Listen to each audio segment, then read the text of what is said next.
الذي جعل رمضان شهر الصيام للمؤمنين وختم به شريعته للطاعين. والصلاة والسلام على سيدنا محمد وعلى آله وأصحابه ومن تبعهم بإحسان إلى يوم الدين. Amma ba'du wa ba'da tahiyah nashkurullah ta'ala jami'an ala ni'ami. Hadratil muhtaramin yang sama-sama kita hormati dan muliakan Kepala Pengadilan Negeri Batam Bapak Masuri Effendi SHMH, Bapak Wakil Kepala Pengadilan Negeri, Bapak Hakim, para panitera serta seluruh unsur pimpinan dan pejabat di lingkungan struktural dan kultural Pengadilan Negeri Batam. Mohon maaf tidak bisa saya sebutkan satu persatu Bapak Ibu. Saya agak-agak trauma menyebut nama. Saya pernah sering rutin kajian di PLN Batam, waktu itu seluruh direksi dari Jakarta dan kepala-kepalanya. Terakhir jadi karena belum bisa sebut Pak. Saya bilang yang terhormat Bapak Kepala Coba tes. Jadi beda di utama. Masya Allah ya. Baik, tanpa mengurangi rasa hormat kami, semoga kita semuanya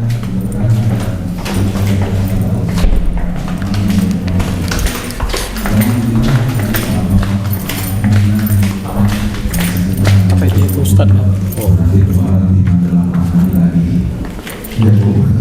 Alhamdulillah, Masya Allah Pak. Baju lebaran Ibu sudah ada Bu. Baju lebaran ada.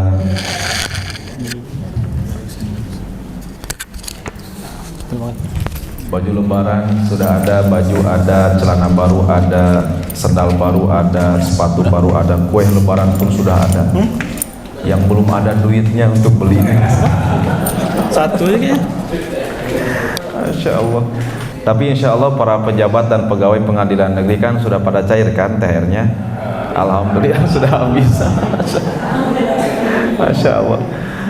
Salatullah salamu semoga selalu terlimpah curah kepada junjungan alam Habibana wa Nabiyana Muhammad sallallahu alaihi wasallam. Allahumma sholli ala Sayyidina Muhammad wa ala ali Sayyidina Muhammad. Semoga kita yang hadir pada sore kali ini adalah bagian umatnya Nabi yang akan memperoleh barokah di dunia, syafaat di akhirat nanti. Amin ya rabbal alamin. Sedikit saya harus menenangkan diri dulu Bapak Kepala Pengadilan. Saya kalau masuk ruang sidang itu agak langsung dup jantung saya itu Bapak Ibu. Tahun 2018 saya pernah jadi salah satu saksi di pengadilan tinggi di Kejari Tanjung Pinang. Waduh, tapi saya tidak mau menyebutkan kasusnya apa. Yang jelas saya pernah jadi saksi Pak. Dipanggil dari kejaksaan, padahal yang manggil wali santri saya, anaknya mondok di tempat saya, yang manggil, tapi kagetnya surat kuning itu Bapak Ibu sekalian. Ini pun saya agak-agak gemetaran Bapak Ibu sekalian. Saya baru ingat bahwa ternyata saya tadi tidak sahur Pak.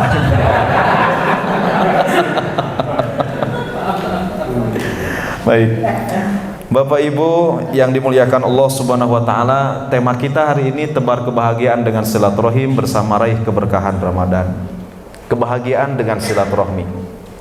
Kita ke esensi dulu Bapak Ibu, bahwa ada tadi Bapak Kepala Pengadilan menyampaikan la'allakum tattaqun, agar kita bertakwa. Tadi dibacakan oleh qori kita, kama kutiba alaikum kama kutiba alal ladina min qablikum. Kita diwajibkan puasa itu sebagaimana orang-orang sebelum kita juga berpuasa. Dan kita sepakat Bapak Ibu sekalian bahwa puasa ini lintas agama, ada syariatnya. Dan termasuk, mohon maaf, bahasa puasa itu bukan Islam. Puasa itu adalah upo-wasa, bahasa Sanskerta yang berasal daripada Hindu dan Buddha. Makanya kalimatnya puasa. Kalau Islamnya siyam atau saum. Nah, agama-agama yang lain juga berpuasa. Semisal orang Yahudi itu ada namanya puasa Asyura. Ketika kemudian Nabi pada saat hijrah ke Madinah, ketika itu kemudian ditanya, kenapa kamu puasa? Saya berpuasa, ini Asyura. Apa kata orang Yahudi?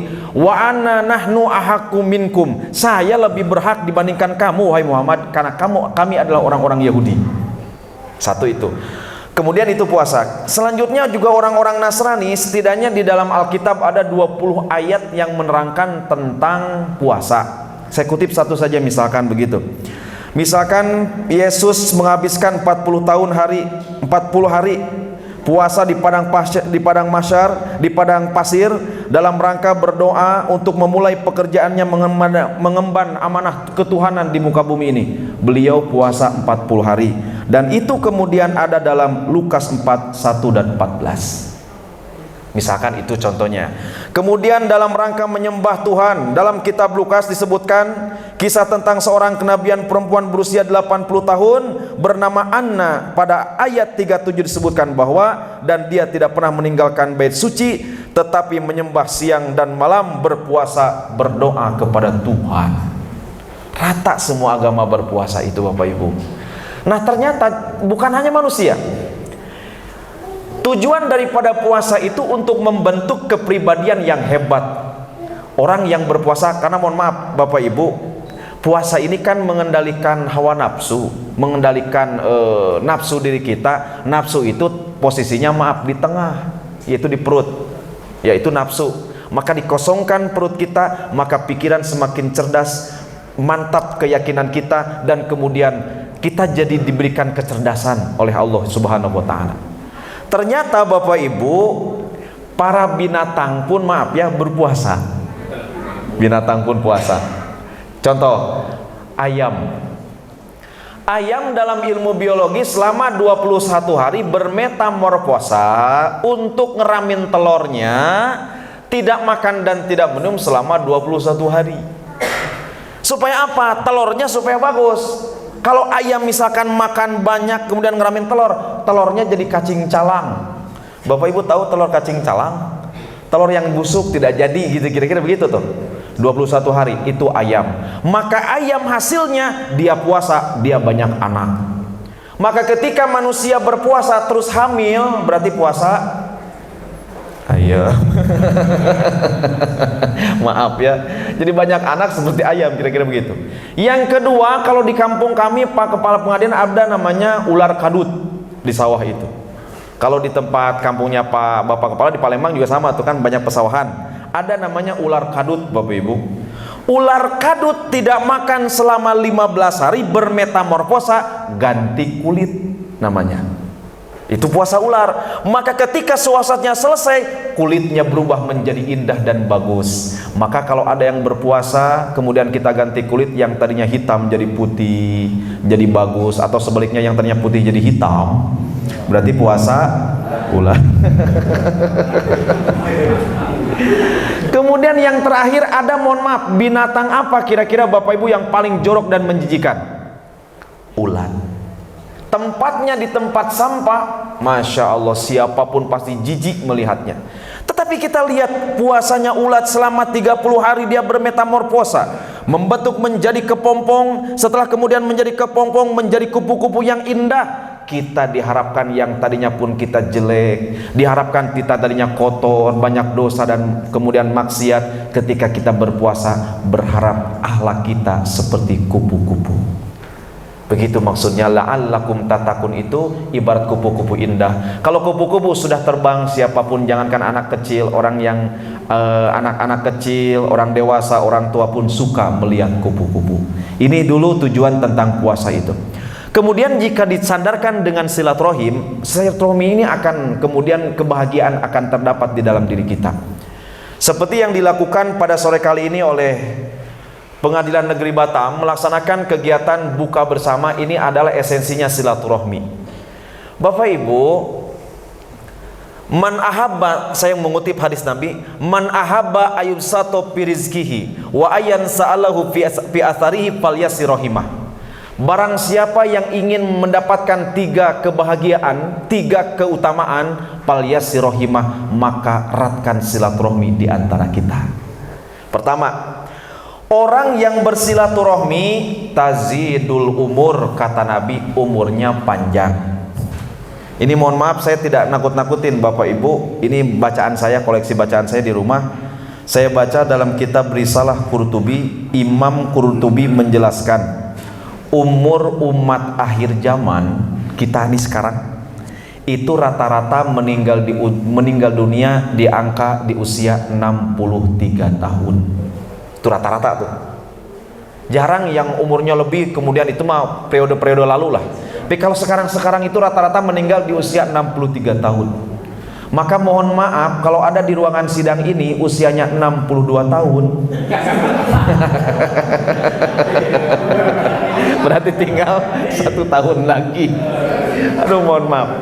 Kalau ada usianya 62 tahun 11 bulan 29 hari, nggak bisa lebaran besok, Bapak Ibu sekalian. Tetapi karena silaturahmi, Bapak Kepala Pengadilan dan seluruhnya, ketika kita silaturahmi, Allah tazidul umur, tambahkan umurnya.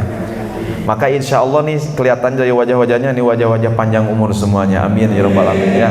Walaupun saya lihat sebagian ada yang bermasalah wajahnya ya. Termasuk wajah saya bermasalah gitu sekalian. Bapak Ibu yang dimuliakan Allah Subhanahu wa taala, panjang umur itu. Kemudian Imam Jalaluddin As-Suyuti menyebutkan makna daripada kebahagiaan silaturahim panjang umur itu adalah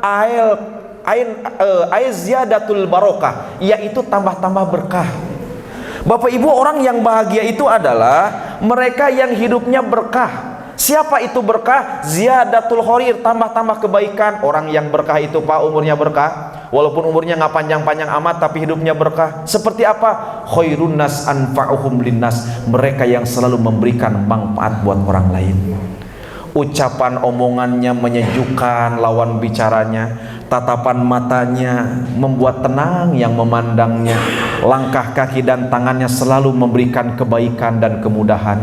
Bapak Ibu, apalagi profesi Bapak dan Ibu ini profesi yang sangat mulia, memberikan keadilan dan memutuskan perkara yang seharusnya kemudian diberikan kepada siapa saja yang sedang berperkara. Maka ketika memberikan keadilan dan memberikan kemudahan kepada orang lain, ini luar biasa.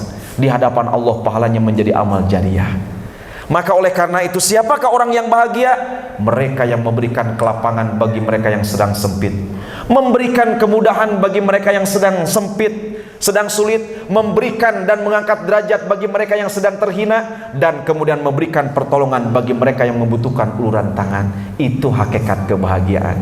Oke, insya Allah dengan kita bersilaturahmi, karena Bapak Ibu, terutama kita ini ya, kalau dalam ukhuwah itu persaudaraan itu ada 3. 1, ukhuwah Islamiyah, persaudaraan seagama Islam. Yang kedua, ukhuwah insaniyah, antar umat beragama, seluruh manusia. Dan ada ukhuwah watoniyah, sesama kita mencintai negara dan bela terhadap negara. Maka oleh karena itu kita bersilaturahim dengan siapa? Karena kita dan oleh Tuhan yang Maha Kuasa tidak memandang dari mana dia datang, suku apa yang dia miliki, bahasa apa yang dia gunakan sehari-hari. Ketika ciptaan Tuhan yang Maha Kuasa, maka dia saudara kita, wajib di antara kita untuk saling tolong menolong dan berkasih sayang di dalamnya. Begitu Bapak Ibu sekalian. Jangan terhadap mentang-mentang Islam harus dengan yang Islamnya, tidak. Mentang-mentang yang Nasrani harus dengan yang Nasraninya, tidak. Mentang-mentang yang Buddha harus dengan yang Buddhanya, tidak. Tapi semua ada yang disebut dengan lingkup silaturahim antar umat beragama. Jangan juga berpaham kesukuan gitu, mentang-mentang sukunya anu, tidak boleh saling kemudian menonjolkan diri, tidak. Artinya bahwa kemudian kita semua adalah warga Batam asal Palembang, kita semua warga Batam asal Lampung, kita semua warga Batam asal Jawa, kita semua warga Batam asal Sunda. Itu namanya yang disebut dengan silaturahim antar beragama. Jangan sampai Bapak Ibu ya terlalu menguatkan kesukuannya masing-masing. Masing-masing suku punya kelebihan memang Bapak Ibu. Kalau Sunda artinya, ada artinya Bapak Ibu. Kebetulan saya ditakdirkan orang Sunda. Sunda itu artinya Pak Kepala, Sunda suka dandan. Ya, itu Sunda. Tidak sah jadi orang Sunda kalau tidak lemot, geboy, bahenol, keplok, cenol, kira-kira begitulah ya. Ini mohon maaf nih yang orang Sunda jangan tersinggung ya. Waduh, kalau make upan itu Bapak Ibu tebalnya 5 cm Pak. Apa namanya Bunda? Apa pakai blow on? Apa namanya? Kok blow on? Apa namanya? Blast on. Astagfirullahaladzim, kok jadi blow on? Masya Allah. Ustadz, saya orang Jawa. Apa filosofis Jawa? Jawa jajah wilayah. Jawa itu sampai ujung Papua ada tuh orang Jawa Pak. Luar biasa itu. Ustadz saya orang Minang, orang Padang. Oh berarti kalau Padang pandai dagang. Betul tak? Di ma ada pasar, di siko ambo hidup. Kira-kira gitu. Itu dia. Luar biasa orang Minang ini Bapak Ibu sekalian ya. Deret nasi padang jualan Pak, tak ada cerita. Rizki Allah sudah tentukan. Di ma kita ada, di siko ada rizki kita. Luar biasa. Itu tauhidnya orang Minang tuh luar biasa Bapak Ibu sekalian. Ustadz saya orang Batak. Batak lebih keren lagi. Banyak taktik. Batak. Coba Bapak lihat Pak di sini. Ini para hakim, para jaksa kebanyakan juga mohon maaf itu tuh orang-orang Sumatera Utara itu. Betul kan? Karena memang orangnya pintar-pintar. Ruhut Sitompul, Hotman Paris Sutapea, pengacara kondang orang semua itu. Tak mau kalah itu ya. Masya Allah, luar biasa Bapak Ibu. Itu kemudian keunikan suku. Tapi kita diikat oleh satu kemudian kedaerahan, satu nusa, satu bangsa. Maka kemudian disebutkan bahwa Jenderal Sudirman pernah mengatakan, kemenangan, jika ingin menang, tidak ada kemenangan tanpa kekuatan, tidak ada kekuatan tanpa persatuan, dan tidak ada persatuan tanpa silaturahmi. Mau kuat, mau menang, pengadilan negeri ini akan kokoh dan kuat dan akan hebat ketika di dalamnya seluruhnya, dari unsur pimpinan teratas sampai seluruhnya ke bawah, maka seluruhnya saling bergandengan tangan bersilaturahmi. Insya Allah tuh rezeki itu satu, yang pertama usianya barokah atau panjang umur. Yang kedua, kebahagiaan silaturahmi ini bisa didapatkan dengan apa? Apa kata Nabi? Watawasi arizko, berkah rezeki Pak. Silaturahmi itu. Pak Kepala mohon izin, saya dari subuh tadi silaturahmi sampai tadi subuh silaturahmi, pengajian duha pagi hari pesantren kilat, duhur pengajian di PT, asar pengajian tadi di Tiban, mau menjelang buka pengajian di sini. Itu bisa dibayangkan berapa banyak rezeki yang saya bawa pulang, betul? Betul tidak ini? Bukannya pulang pengajian suka dapat rezeki? Enggak ya kira-kira itu. Masya Allah, itu di bagasi mobil Pak udah banyak itu kue dan lain sebagainya ya. Alhamdulillah pada ngerti dibungkus gitu kayak begitu ya. Masya Allah luar biasa. Bapak Ibu rezeki, coba kita lihat rezeki. Makanya Bapak Ibu, orang yang suka silaturahim, hubungannya baik dengan orang lain, tidak pernah menyakiti perasaannya, tidak pernah membuat sempit urusan orang lain, tidak pernah membuka aib orang lain, hidupnya itu manfaat buat orang lain, silaturahminya bagus, rezekinya pasti berkah. Kakek saya Bapak Ibu usianya sudah 120 tahun, tidak pakai tongkat, kalau ngaji Quran gak pakai kacamata, berjalannya kuat, pikirannya masih cerdas, belum pikun. 120 tahun.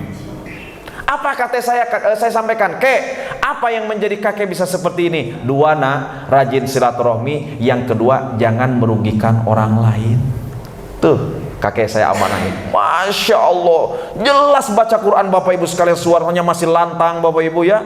Masya Allah, kalau ngaji kira-kira seperti ini ngajinya. Wa inni khiftul mawaliya min wara'i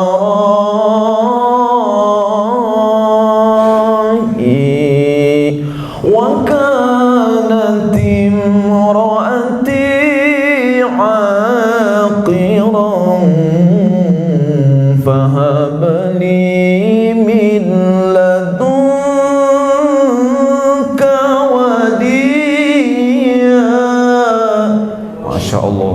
suaranya masih seperti itu Pak. 120 tahun itu luar biasa. Ini maaf, bagus tidak suara Bapak Ibu? Bagus tidak ini? Ya fitnah kalau nggak bagus mah. Orang saya di Kota Batam Dewan Hakim MTQ gimana ceritanya? Iya. Dan saya 2007 Pak juara 1 tingkat Kota Batam waktu zaman-zaman remaja lah waktu itu ya. Saya 2007 masih ingat, saya sudah di Batam 2007, saya ikutan MTQ. Alhamdulillah saya juara 1 Pak. Waktu itu pesertanya ada 10, yang 9 tidak datang.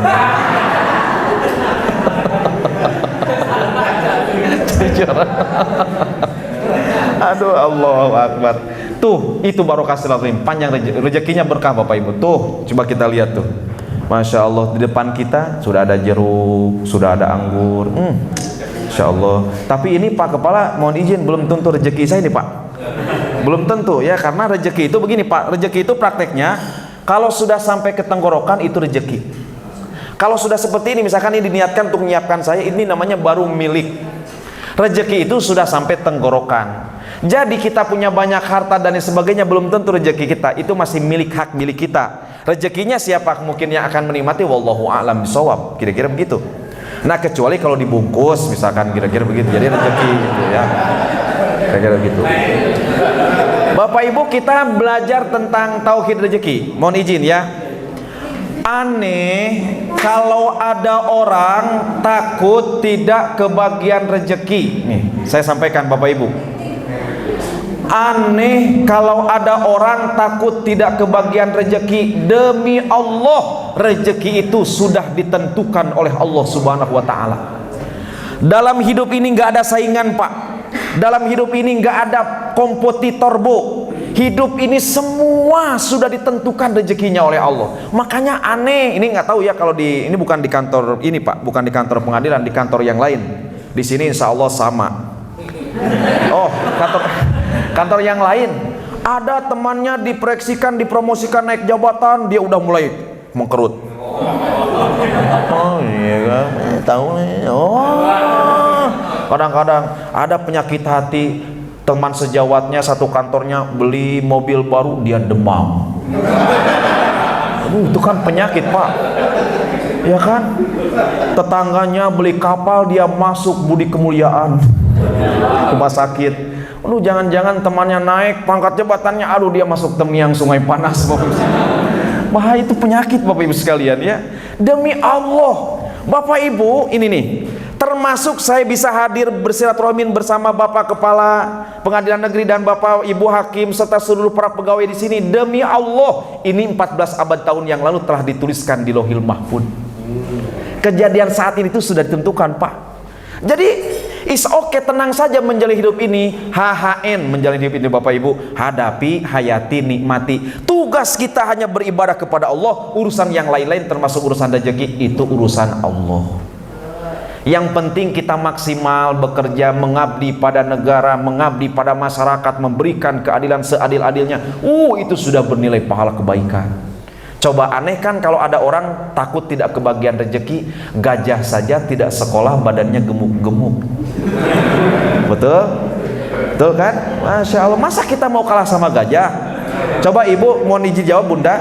Bunda mau dijawab yang sudah punya anak. Bunda tolong dijawab. Ibu, bayi yang baru lahir, tidak berdaya, tidak punya kekuatan, masih merah, tidak punya pengalaman, tidak punya wawasan, ada nggak rezekinya? Apa Bu rezekinya Bunda? Apa rezekinya? ASI. Ustadz, bagaimana kalau ibu tidak mengeluarkan ASI? Tenang saja, sapi mengeluarkan. Betul kan? Sapinya dari Amerika, dipras susunya di Australia, dipras susunya diimpor ke Indonesia, dikemas ke pabrik, masuk ke pabrik, dikemas kemudian masuk ke minimarket, kita beli ke minimarket, kita beli kemudian kita bawa ke dapur, kita suruh kecek-kecek, nyep, masuk ke mulut bayi. Hebat mana bayi yang ngejar sapi, apa sapi yang ngejar bayi? Ini dijawab Bapak Ibu. Rezeki yang ngejar kita, apa kita yang dikejar rezeki? Kita demi Allah yang dikejar rezeki. Makanya jangan, kenapa kita harus tuh, coba Bapak Ibu saya yakin itu apa masakan apa itu yang dimasak di situ Bapak Ibu? Ya kan?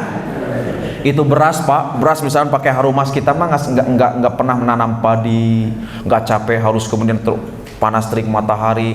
Alhamdulillah ada beras di situ, jadi nasi lagi.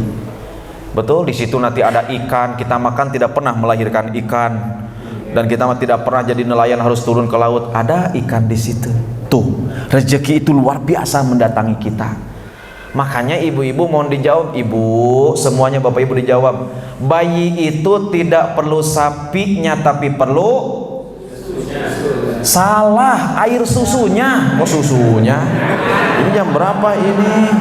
Air susunya Pak. Ini. Aduh. Oh air susunya bukan susunya Bapak Ibu ya. Masya Allah. Bapak Ibu jamaah yang dimuliakan Allah Subhanahu wa taala. Tuh, Bapak Ibu luar biasa. Coba sekarang Bapak Ibu, saya kadang aneh ya. Ibu-ibu banyak mengeluhkan di majlis taklim. Waduh Ustaz, naik serba naik, ini BBM naik ini. Saya bilang pun nggak usah dikeluh-keluhkan, nggak apa-apa serba naik, yang penting ada buat belinya. Betul? Dan sekarang juga kita kemudian murah tapi nggak ada buat belinya pun buat apa? Coba Bapak Ibu saya mau tanya, makanan cecak itu apa? Nyamuk. Apakah nyamuk pernah stres? Cecak pernah stres? Apakah cecak pernah depresi, Pak? Pernah demo kepada Allah? Ya Allah, ini teh bagaimana Mas? Apakah tidak salah desain? Masa makanan saya terbang semua? Kan gak begitu Bapak Ibu. Allah menyediakan lisannya, lidahnya yang bisa memanjang. Luar biasa Bapak Ibu. Makanya jadi kadang-kadang lemah keyakinan kita. Ayo yang beragama Islam saya akan bimbing ya. Coba Bapak Ibu tolong dijawab yang beragama Islam. Siapa yang menghidupkan kita? Yang mematikan? Yang mengangkat derajat? Yang menghinakan? Yang melapangkan? Yang menyempitkan? Yang membagi rezeki? Yang menahan? Kalau kita keyakinan seperti itu, terus kenapa ada keyakinan kepada selain Allah di dalam hati kita? Ibu, saya mau titip pesan kepada ibu jangan terlalu bergantung sama suami, Bu. Ya Bu, ibu jangan terlalu bergantung sama suami. Suami itu milik Allah. Ya, seseorang, Bu, semakin ibu mencintai suami, semakin ibu akan kecewa. Ini serius Bapak Ibu. Ya maksudnya boleh mencintai suami, jangan terlalu berlebihan. Jangan sampai mengalahkan rasa cinta kepada Tuhan yang Maha Kuasa. Ya Bu, hadis Nabi mengatakan begini, seseorang akan merasakan manisnya iman jika Allah dan Rasulnya dicintai di atas segala-galanya. Saya mau tanya sama yang beragama Islam ini, ibu lebih cinta Allah apa cinta suami? Bisa dijawab. Ibu lebih cinta Allah apa cinta suami, Bu? Allah ya. Oke, kalau begitu ibu ikuti saya, Bu, ikuti saya. Ibu-ibu ikuti saya yang beragama Islam ya. Maaf yang beragama Islam boleh ikuti saya. Ibu ikuti saya. Kalau ibu lebih cinta Allah, ikuti saya. Bismillahirrahmanirrahim. Ayo Bu. Saya takut kehilangan Allah. Kehilangan suami siapa takut? Tidak dilanjutkan. Berarti masih lemah keyakinan. Harusnya punya pantun, Bunda. Kelapa muda diparut-parut jadi janda siapa takut. Isi saya mah begitu, Pak. Saya Pak Kepala ceramah kemana-mana, sampai ke Jakarta, sampai ke Guntung, sampai pokoknya keliling Sumatera. Terakhir kemarin di Palembang, di Tanjung Burung. 2 hari saya di Palembang, Bapak Ibu, kata saya bilang, kok isi saya kok nggak nanya-nanyain saya kabarnya ya. Saya bilang, Mama kenapa tidak nanya-nanya?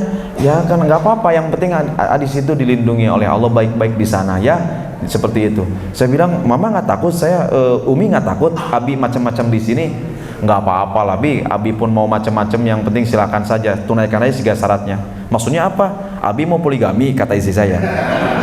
Ya boleh ya Mi ya? Ya udah boleh, tapi syaratnya 3. Apa itu Mi? Yang pertama, Abi harus cari istri yang lebih cantik daripada saya. Kebetulan mohon izin Pak Kepala dan seluruh Bapak Hakim, Bapak Ibu, istri saya keturunan Pakistan. Memang cantiknya luar biasa Bapak Ibu. Pernah jadi model memang di Indonesia waktu itu ya. Ini kempotnya aja 1 kilo Pak. Kempotnya 1 kilo. Ini kayak seperti nggak percaya Bapak Ibu. Mau saya lihatkan? Masya Allah ya. Saya bilang, Umi, hati-hati Mi, di atas langit masih ada langit, tidak boleh sombong seperti itu. Oh, ya udah kalau begitu cari aja, pasti ada. Ya udah, oke. Kalau gitu syarat yang kedua, boleh poligami, tapi kemudian kata istri saya, cari yang berikan ketabahan dan keikhlasan ke dalam hati saya. Saya bilang gampang, nanti saya kirim masaih guru saya Romo Kiai untuk mengajarkan kamu belajar selama 1 bulan ikhlas dan sabar. Oke, lulus katanya. Syarat 1, syarat 2 lulus. Tapi yang ketiga syarat yang ketiga. Apa itu? Kamu boleh poligami, tapi langkahi dulu mayat saya. Itu namanya tidak berlaku syarat pertama dan kedua Bapak Ibu sekalian ya. Tapi memang benar Bapak Ibu, omongannya memang benar. Apa? Coba Abi lihat dalam kitab sejarah mengatakan, jangan sedikit-dikit jadi oknum sunnah Nabi. Nabi Muhammad SAW ketika berpoligami setelah wafat istri yang tua, yaitu Sayyidah Khadijah radhiyallahu taala anha. Jadi kalau sunnah Nabi itu benar jika istri tua meninggal dunia, kira-kira begitu. Kalau sekarang kebanyakan poligami hanya nafsu belaka, kira-kira begitu Bapak Ibu sekalian. Dan janda-janda tua yang dinikahi itu, kalau nikahnya ke gadis itu namanya nafsu Bapak Ibu sekalian ya, kira-kira begitu. Nah Bapak Ibu yang dimuliakan Allah, kembali ke urusan rezeki tadi. Jadi keyakinan kita harus kuat tentang urusan rezeki Bapak Ibu sekalian ya. Tenang saja, rezeki itu ada 3 nih. Faktor kebahagiaan silaturahim rezeki ada 3. 1 rezeki yang dijamin, 2 rezeki yang digantung, 3 rezeki yang dijanjikan. Bagaimana rezeki yang dijamin? Wa ma min dabatin fil ardi illa 'alallahi rizquha. Maaf, tidak semata-mata Allah menciptakan makhluknya yang melata, melainkan Allah telah menyediakan rezekinya. Kasarnya, mohon maaf Bapak Ibu, tidak semata-mata Allah menciptakan perut, melainkan Allah telah menyediakan isinya. Sudah tenang saja, urusan itu sudah dijamin, itu mah sudah janji Tuhan. Dan saya sepakat yakin, saya termasuk dulu pernah ikut kuliah di teologi, di perbandingan agama. Saya lihat di dalam Tripitaka, dalam kitabnya Buddha, saya lihat dalam Weda, saya lihat dalam Injil, perjanjian baru, perjanjian lama, dalam Injil Barnabas, kemudian saya lihat di dalam Al-Quran. Hafal Bapak Ibu sekalian ya. Ini bukan ustadz kaleng-kaleng Bapak Ibu. Ini mohon maaf ya.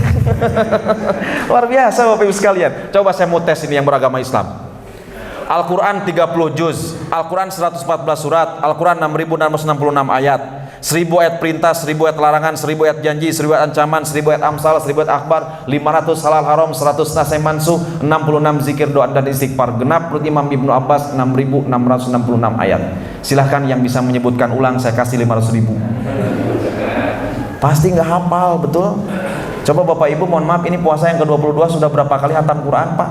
Bu? Ibu udah berapa kali hatam Quran? Alhamdulillah Ustaz 1 juz pun tak kelar-kelar sampai saat ini. Alhamdulillah berarti kalah sama saya Bapak Ibu. Alhamdulillah saya ngurus santri ada 300. Alhamdulillah Bapak Ibu santri 10 kali hataman Quran masing-masing santri. Dan Alhamdulillah saya pribadi walaupun sibuk ceramah kesana kemari, Bapak Kepala mohon izin, saya pribadi sudah menghatamkan 27 kali hataman Al-Quran. Tinggal 3 kali lagi sudah 30 kali ya. Alhamdulillah. Percaya Bapak Ibu? Ya harus percaya, masa tidak percaya sama Ustadz Bapak Ibu sekalian ya. Bagaimana caranya Ustadz? Kan ada hadis Nabi, barang siapa membaca surah Al-Ikhlas 3 kali maka sama dengan menghatamkan seluruh Al-Quran. Jadi saya baca Al-Ikhlas 3 kali di rumah ya, itu sama menghatam Quran. Bapak Ibu, rezeki akan diberkahi Allah Subhanahu wa taala. Jadi tenang Bapak Ibu, tidak usah terlalu kasakusuk, injak bawah, kemudian tekan atas, sikut kiri dan kanan. Nggak perlu seperti itu. Mintalah agar kemudian disukai Allah, dimuliakan Allah, diberikan kemudahan oleh Allah ya. Tenang saja. Jadi artinya bahwa kemudian hidup kita akan jadi lebih terarah dan ketenangan dalam hidup. Karena banyak dari kantor itu Bapak Ibu yang sering kadang-kadang cerita, aduh Ustadz, mohon doanya saya mau dimutasi. Aduh dimutasi itu Pak Kepala kayak dapat apa gitu takutnya. Saya bilang kenapa rupanya Pak kalau dimutasi? Sama di sana juga bumi Allah. Allah tapi kan nanti di sana itu belum apa-apa udah ketakutan duluan ya. Allah yang ada bersama kita, Masya Allah luar biasa. Bapak Ibu yang dimuliakan Allah Subhanahu wa taala. Kemudian watadfaul bala, kebahagiaan silaturahim. Yang ketiganya adalah Allah akan menjauhkan kita daripada bala dan juga bencana. Kalau mau Allah melindungi kita, selamat diri kita dunia akhirat, maka rajin bersilaturahmi dengan kita semuanya. Bagaimana sih konsep silaturahmi itu Bapak Ibu sekalian? Kata Nabi, antu tia man haromaka. Ini kita bisa nggak? Ini memang berat Bapak Ibu, saya pun lagi coba mengamalkan. Silaturahmi itu adalah memberi kepada orang yang pelit kepada kita. Kalau kita ngasih kepada orang yang ngasih ke kita, wajar kita kasih, dia ngasih, kita kasih lagi, itu wajar. Tapi yang luar biasa itu adalah kita mampu memberi kepada orang yang pelit kepada kita. Kan ada modelnya, kita punya kawan, punya tetangga itu pelit, koret, medit, merepet jahe, buntut kasiran. Kalau kita dapat rezeki kita bagi Pak ya, giliran dia dapat rezeki tak mau bagi-bagi kita. Tapi kita dengan model orang seperti itu, kita tetap memberi. Ini hebat Bapak Ibu sekalian. Makanya mental yang akan berkah rezekinya itu kalau kita makan di mana saja dengan kawan-kawan itu berebut ingin membayarkan, itu baru hebat. Kalau kita mah berebut ingin tidak mau dibayar, mudah-mudahan pura-pura gimana gitu.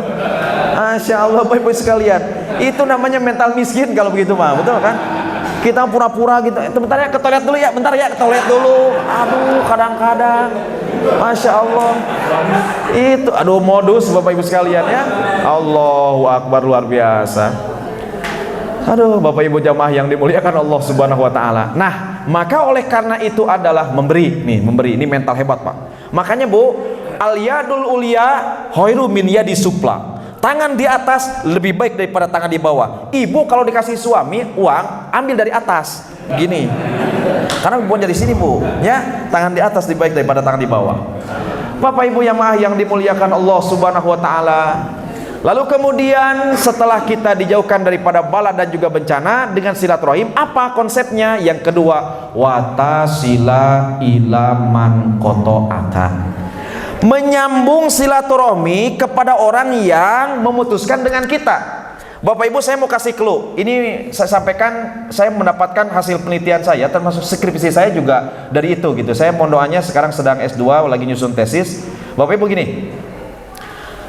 Kemudian ada satu keterangan ulama menyebutkan begini, Bapak Ibu sekalian. Kita dimanapun hidup akan ada 3 golongan yang melihat kita. Ya Bapak Ibu, saya ulangi. Di kantor, di perumahan, di masyarakat, di tetangga akan ada 3 golongan yang melihat kita. 1, orang yang suka dengan kita. 2, orang yang benci dengan kita. 3, orang yang tengah-tengah, benci tidak, suka pun tidak. Biasa-biasa saja gitu Bapak Ibu sekalian. Tapi kemudian hidup harus terus berjalan. Mau ada yang benci, ada yang suka, itu mah sunatullah, itu mah normal dalam kehidupan ini. Nah, kalau ada orang yang benci ke kita, kita mah tetap saja kemudian menyambung silaturahmi dengannya. Ini baru hebat namanya. Lagian mohon maaf Bapak Ibu, hidup kalau kita punya musuh nggak normal. Saya kasih tahu, kita kalau punya dengki, punya marah, punya dendam sama orang, nggak normal hidup kita. Contoh, di kantor pengadilan negeri ini, Bapak Ibu lagi tidak baikan dengan seseorang. Saya yakin kalau ke kantor mikir-mikir juga itu. Dia udah datang belum ya? Mudah-mudahan dia aku belakangan aja. Malas sekali, muak kali kuteng ojanya itu. Tuh, begitu tuh. Ini ada acara sekarang misalkan di sini, tapi insya Allah di sini mah enggak. Ini Bapak Ibu enggak, di sini mah di sana, di sini mah enggak. Mau masuk ke ruangan ini, ada ceramah hari ini. Waduh, datang aduh nggak, malas sekali kalau datang, nanti aku jumpa pula sama dia tuh. Malas sekali ketemu.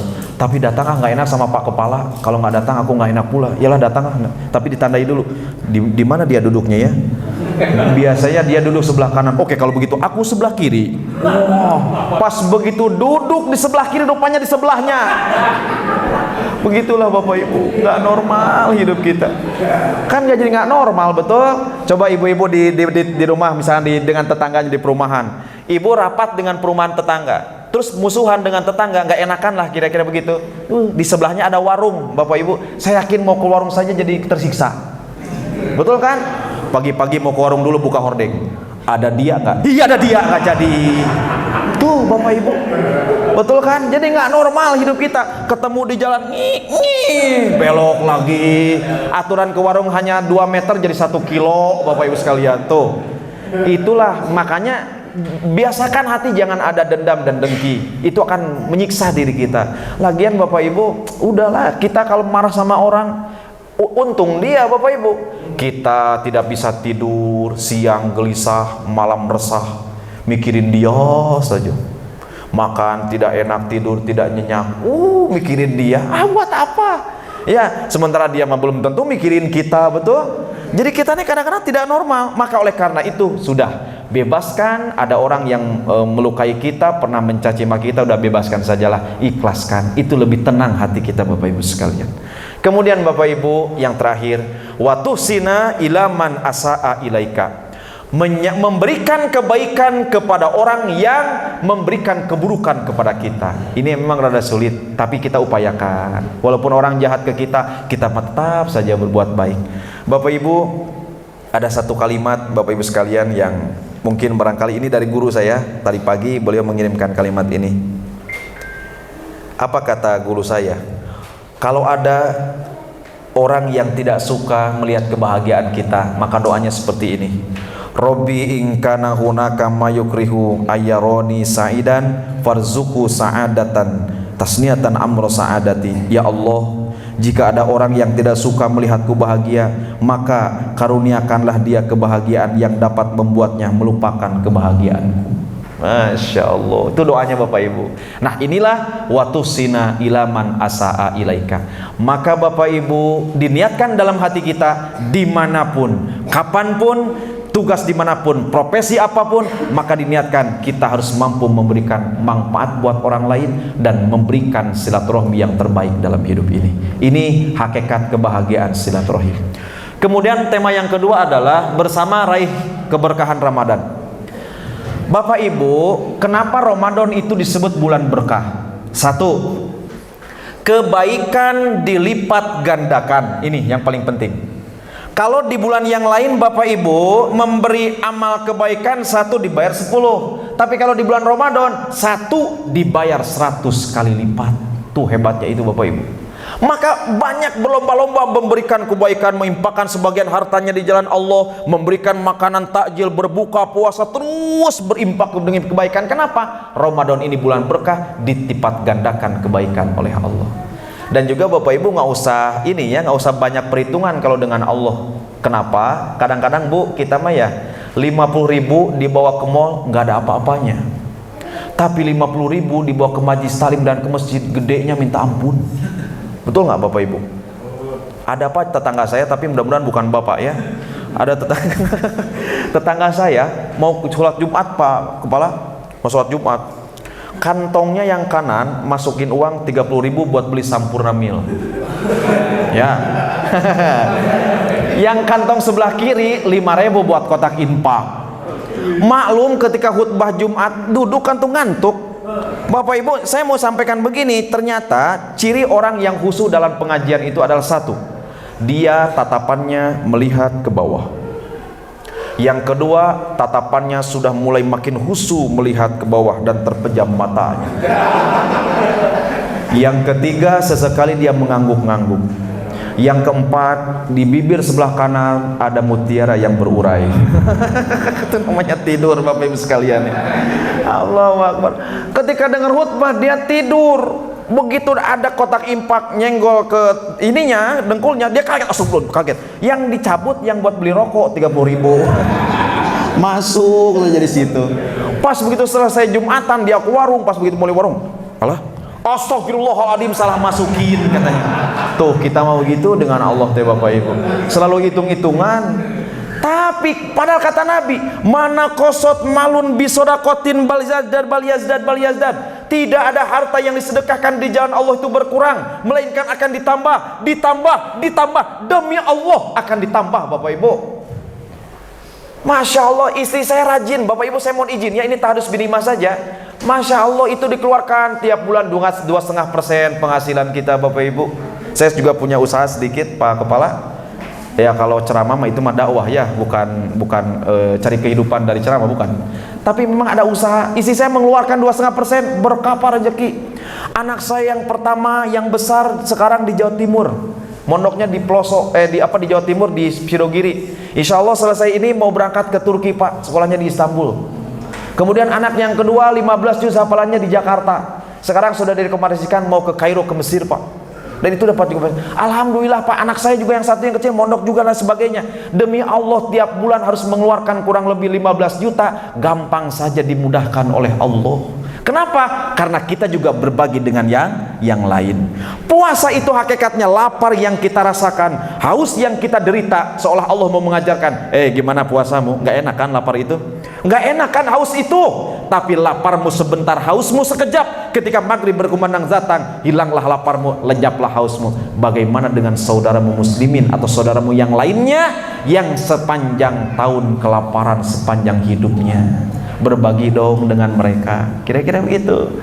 Makanya Bapak Ibu, ayo mau berkah rezeki, keluarkan 2,5%-nya di jalan Allah. Insya Allah akan menjadi berkah di hadapan Allah Subhanahu wa Ta'ala. Nah Bapak Ibu yang dimuliakan oleh Allah, ketika memberikan kebaikan dilipat gandakan rezekinya, karena bulan berkah, bulan penuh keberkahan dari Allah Subhanahu wa Ta'ala.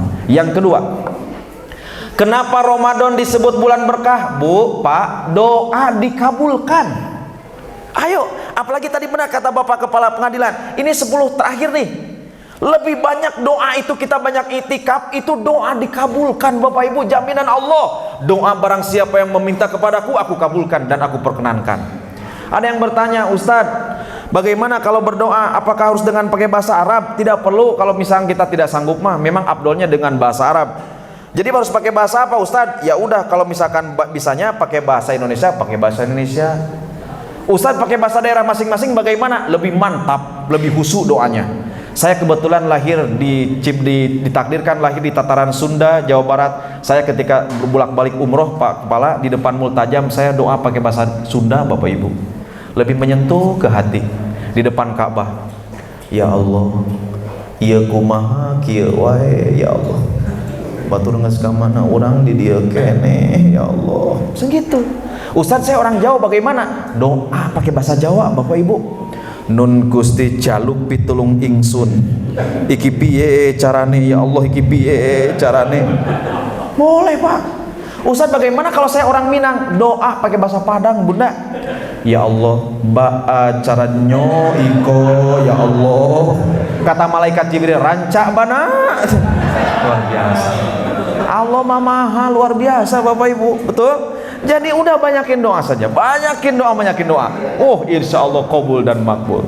Kemudian yang terakhir Bapak Ibu sekalian, keberkahan Ramadan itu adalah bahwa senantiasa dosa-dosa diampuni oleh Allah Subhanahu wa taala. Jadi perbanyak bertobat, perbanyak kemudian berdoa dan beristighfar, tebar kebaikan, jalin silaturahim dengan kuat, insya Allah. Pada hakikatnya nanti kita akan menjadi seorang manusia yang bertakwa kepada Allah Subhanahu wa taala, yang memiliki pribadi yang sabar, pribadi yang ikhlas, pribadi yang kemudian tahan ujian, pribadi yang hatinya selalu lapang, jiwanya selalu kemudian diberikan ketenangan. Insya Allah jadi sabar nanti Bapak. Puasa itu melatih kesabaran. Bapak Ibu mohon izin ya, kita dari tadi melihat ini, mohon maaf Bapak Ibu, puasa ini hebat melatih kesabaran itu Pak. Ini ada risol, ada lapis legit, ada apa lagi nih? Ini memang halal, habis maghrib halalnya Pak, betul? Biar lapar, melilit perut, haus mencekek tenggorokan, kalau belum waktunya jangan disentuh itu makanan, jangan ambil itu makan minuman. Sabar dalam hidup ini. Semua ada proses Bapak Ibu sekalian ya. Ada proses, wanudawilu bainan nas. Hari itu aku akan putarkan kehidupan manusia. Kadang kita di bawah, naik ke tengah, naik ke atas, turun lagi ke tengah, turun lagi ke atas. Itulah kehidupan sabar Bapak Ibu sekalian ya. Ini ada orang mau kaya tidak mau sabar, akhirnya menghalalkan berbagai macam cara. Mau kaya buka peternakan tuyul. Ada tuh Bapak Ibu ya. Ada orang mau kaya korupsi, kolusi dan nepotisme ya. Sabar ada waktunya Bu. Teh obeng halal abis maghrib. Ayam penyet, ayam geprek halal abis maghrib. Hubungan suami istri halal abis taraweh. Maghrib dari tadi. Masya Allah, taraweh dulu Bapak Ibu biar lapang waktunya. Sabar, insya Allah ya, sabar ya. Lapar kita, aduh makanan